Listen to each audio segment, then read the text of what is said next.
പ്രേക്ഷകരെ ഈ video maximum നിങ്ങളൊന്ന് ഷെയർ ചെയ്യണം. ഇത് ഇന്ന് കൊല്ലം ജില്ലയിലെ ഉളിയക്കോവിൽ എന്ന് പറയുന്ന സ്ഥലത്ത് നടന്ന സംഭവമാണ്.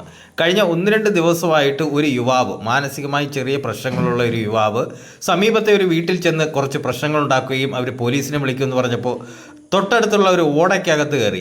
അങ്ങനെ ആ ഓടയ്ക്കകത്ത് കയറിപ്പോയ യുവാവിനെ ഇറക്കാൻ വേണ്ടി ഫയർഫോഴ്സും പോലീസും നാട്ടുകാരും ഒക്കെ എത്രയും ശ്രമിച്ചിട്ടും നടന്നില്ല. മണിക്കൂറുകൾ നീണ്ട പരിശ്രമമായിരുന്നു. എന്നിട്ടും യാതൊരു ഫലവും കണ്ടില്ല. യുവാവിനോട് അനുനയിപ്പിക്കുന്ന രീതിയിൽ സംസാരിച്ചു, പ്രകോപിപ്പിക്കുന്ന രീതിയിൽ സംസാരിച്ചു, അമ്മയെ കൊണ്ടുവന്ന് സംസാരിപ്പിച്ചു, സുഹൃത്തുക്കളെ കൊണ്ടുവന്ന് സംസാരിപ്പിച്ചു. എന്നിട്ടൊന്നും യാതൊരു രക്ഷയും കണ്ടില്ല. ഒടുവിൽ നാട്ടുകാരിൽ ചിലർ ഓടയ്ക്കുള്ളിലേക്ക് കടക്കുകയായിരുന്നു. തൊട്ടു പിന്നാലെ അവരുടെ സുഹൃത്തുക്കളും കടന്നു.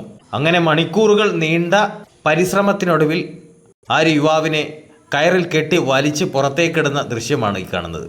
തുടർന്ന് ജീവകാരുണ്യ പ്രവർത്തന ശക്തികുളങ്ങര ഗണേശെത്തി കൈയും കാലും ഒക്കെ ബന്ധിച്ച് ഇവനെ അവിടുന്ന് ആശുപത്രിയിലേക്ക് കൊണ്ടുപോയിട്ടുണ്ട്. നാടകീയമായ രംഗങ്ങൾക്കായിരുന്നു കഴിഞ്ഞ 2 ദിവസമായിട്ട് കൊല്ലം സാക്ഷ്യം വഹിച്ചത്.